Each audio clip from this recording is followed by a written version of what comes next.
Shalom Uvracha, on a pu étudier aujourd'hui le Shoot Betzel à Chochma, qui a soulevé plusieurs questions.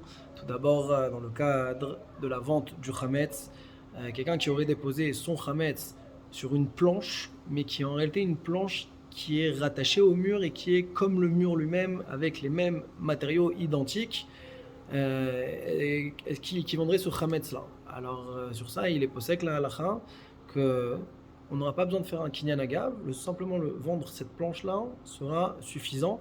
Pourquoi? Parce qu'il y a un din ici de kinyan karka, au même titre que serait quelqu'un qui habiterait en étage élevé.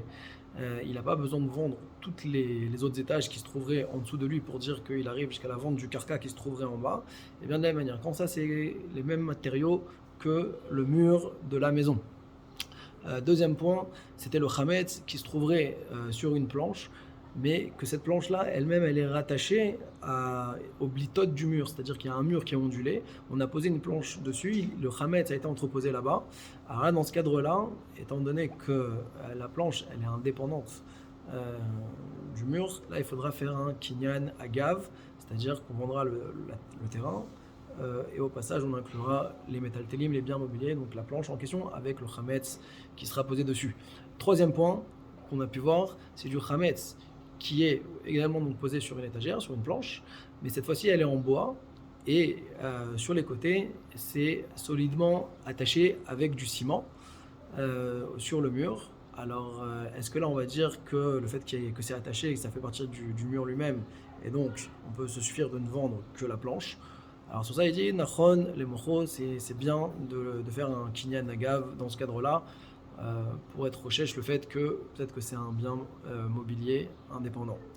Quatrième point qu'on a pu voir, c'est du chametz qui se trouverait sur un poteau, d'accord, que le poteau lui-même il est enfoncé dans le carcan, mais il n'est pas rattaché, il n'est pas consolidé avec du tit, il a juste été enfoncé.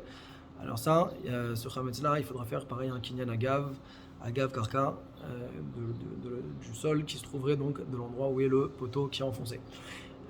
Autre point qu'il a évoqué, c'est concernant la vente du chametz.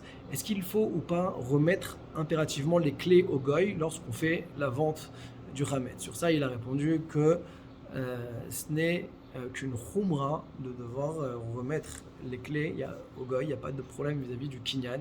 C'est simplement pour pas que ça donne l'impression que c'était une ruse finalement la vente.